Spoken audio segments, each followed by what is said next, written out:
간만에 그림 그리면서 근황도 이야기해보고.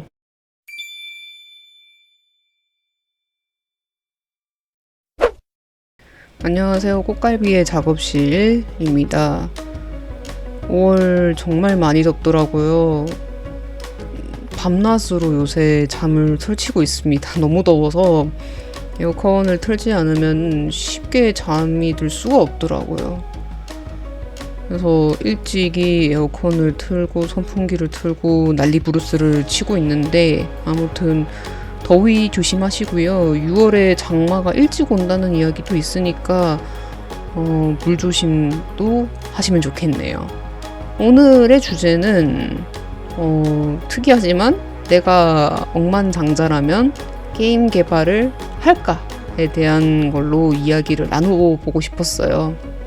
네, 여기 지금 찍고 있는 영상을 먼저 미리 말씀드리면, 쿠시님이라고 트위터 지인분이신데요. 동시에 작곡을 위주로 하시는 분이십니다. 이분이 요새 기운도 없으시고 해서 제가 조금이라도 힘이 되고자 이렇게 쿠시님의 자작 캐릭터 디자인을 받아서 이렇게 그려보고 있습니다.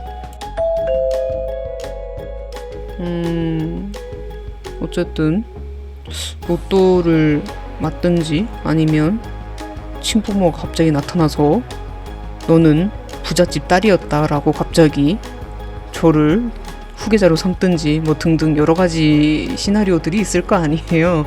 물론 후자는 현실성이 없는 걸로. 그런데 로또를 맞았다고 할 때 보통 로또가 1등이 45억인가 그렇죠? 근데 거기서 세금 떼면 20 몇 억 정도. 근데 그 20 몇 억도 사실 감지덕지죠. 그것도 감사할 따름인데, 대부분 직장인 분들은 그 돈을 받아도 이 직장에 내가 뼈를 묻겠다라고 하시는 분들이 대다수였던 걸로 기억을 해요.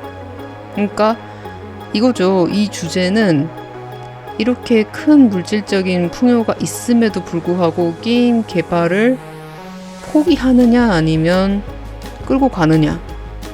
물론 이 게임 개발이 전업이신 분들은 진짜 대다수가 왠지 나는 게임 개발 계속 하겠다라고 하시는 분들이 많으실 거예요. 저 같은 경우는 사실 본업은 따로 있고 어떻게 보면 부업으로 이 육성 게임을 만들고 있는 거거든요. 근데 저 같아도 이 게임 개발을 내려놓을 것 같진 않아요. 뭐 이유를 하나하나 살펴보면, 우선 제가 순수한 동기로 육성 게임을 만들겠다 이렇게 시작을 했었던 거였어요. 그리고 게임을 3개 만들었죠. 그 과정이 사실 좀 많이 치열했어요. 뭐 그렇게 막 좋은 추억이 있었던 것도 아니고, 그래도 내가 열심히 임했구나 이 정도였는데 결과도 사실 썩 좋지는 않았단 말이죠. 근데 그럼에도 불구하고 지금 와서 이 게임 개발을 그냥 내려놓을 수가 없는 영역이 된 것 같아요. 그때 보자, 2015년도부터 제가 게임 개발을 시작을 했거든요. 그럼 지금 11년 차 정도 됐는데, 그 11년을 어쨌든 게임을 3개를 냈단 말이죠. 물론 출시가 좀 엉망이었던 게임도 있긴 있지만, 그래서 왠지 그 경험 자체가 저한테는 뭔가 피와 살이 됐던 것 같아요. 앞으로도 이 경험을 가지고 새로운 게임을 만든다라고 한다면 이 경험은 돈으로 살 수 없는 가치를 가지고 있다. 그래서 게임 개발을 놓을 수가 없다. 여기서 제가 또 발전할 수도 있고 뭔가의 잠재력도 있고, 우선 한 달에 한 번 먹는 치킨 뭐 하루에 한 번 먹을 수도 있겠죠. 그것도 있겠는데 저 같으면 말이죠, 지금 하고 있는 게임의 퀄리티를 높이려고 그 자본을 좀 쓸 수 있을 것 같거든요.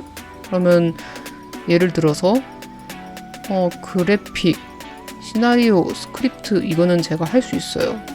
그런데 일부 작곡이라든지 풀보이스 더빙은 저 혼자선 못해요.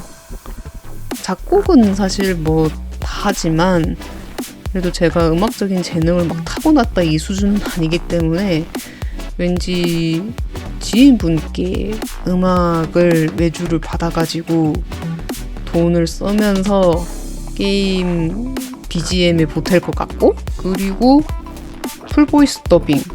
풀보이스 더빙이 사실 에너지가 굉장히 많이 들어가는 작업 중에 하나예요.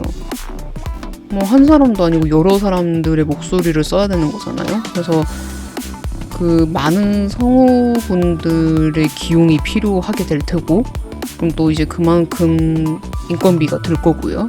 가끔 텀블벅 펀딩에서 잘 되는 게임들 보면은 풀보이스 더빙을 하는 경우가 있더라고요. 그걸 보면서 와, 대단하다. 쉽지가 않은데, 그러니까 생각을 해보세요. 내 캐릭터가 목소리를 내고 있어. 저 같은 경우는 아마 육성 주인공일 텐데 기뻐서 날뛸 것 같다는 느낌이 듭니다. 그리고 하나 더 제가 간과했던 게 번역 문제. 사실 번역은 게임 캐릭터들이 왜 여러 명이잖아요. 그 여러 명의 캐릭터들이 각기 자기 성격, 개성, 어조들을 나타내려고 할 때 영번역이 굉장히 어떻게 보면 중요한 부분이 될 수가 있거든요. 그냥 마구잡이로 써버리게 되면 이게 이 말이 맞는지, 그리고 이 캐릭터의 가지고 있는 그런 개성이나 성격을 살릴 수 있는지 이 부분이 굉장히 애매해져 버리니까, 물론 챗GPT나 제미나이와 같은 기계 번역이 있지만 경험이 출중한 번역가를 따라간다? 그건 확신을 못할 것 같네요. 그 소녀육성기록 격동의 시대를 제가 개발을 하고 나서 출시를 했잖아요. 그 뒤로 글로벌 출시를 할까 고민을 굉장히 많이 했는데 어떤 분께서 저한테 이야기를 해주시더라고요. 만약에 그 정도 분량의 육성 게임을 번역을 한다고 하면 100만 원대는 아니고요. 1000만 원대가 든다고 하더라고요. 그래서 이건 내가 할 만한 정도로 그렇게 가치가 크진 않다 싶어서 결국엔 포기했어요. 아무튼 그렇게 자연스럽게 근황에 대해서 좀 더 이야기를 해볼게요. 저 최근에 사실 게임 개발을 잘 못했습니다. 여름이 되니까 너무 더워가지고 컨디션이 오락가락 하더라고요. 그래서 그 컨디션 잡느라 좀 힘들었고, 그나마 다행인 게 최근에 그 비버락스 행사 공지가 떴더라고요. 그래서 7월 27일까지 플레이 빌드, 녹화 파일, 그 폼 이렇게 작성을 해서 제출을 해야지 심사가 들어간다고 하기 때문에 제가 그걸 목표로 우선 아시안푸테를 개발을 진전시키려고 합니다. 일단 그게 첫 번째 근황입니다. 두 번째 근황은요. 그래서 제가 서브 노트북을 하나 구입을 했다. 이 이야기를 하고 싶었는데, 아니 생각보다 윈도우 태블릿 구하기가 어렵더라고요. 그래서 이걸 어떻게 구하지? 너무 힘든데? 서피스 프로라는 게 있네? 이렇게 해서 서피스 프로를 알아봤는데 이게 가격이 무지막지하게 장난이 아닌데다가 중고가 있기는 한데 그 중고들도 배터리 이슈 때문에 좀 걱정이 돼서 구할까 말까 굉장히 고민을 많이 했거든요. 결국엔 지금 나오는 기종은 아니지만 갤럭시 북으로 윈도우 태블릿을 구입을 해놓은 상태입니다. 그래서 내일부터 시나리오, 스크립팅, 램파이 런처 이렇게 작업을 다 해볼 예정이고요. 앞으로도 꾸준히 개발을 해서 영상에다 올려보겠습니다. 이 영상을 보시는 분들, 게임 개발에 관심 있으신 분들, 게임 개발을 실제 하고 계시는 분들 모두 하루하루 잘 살아갈 수 있기를 응원합니다. 이상 꽃갈비의 작업실이었습니다.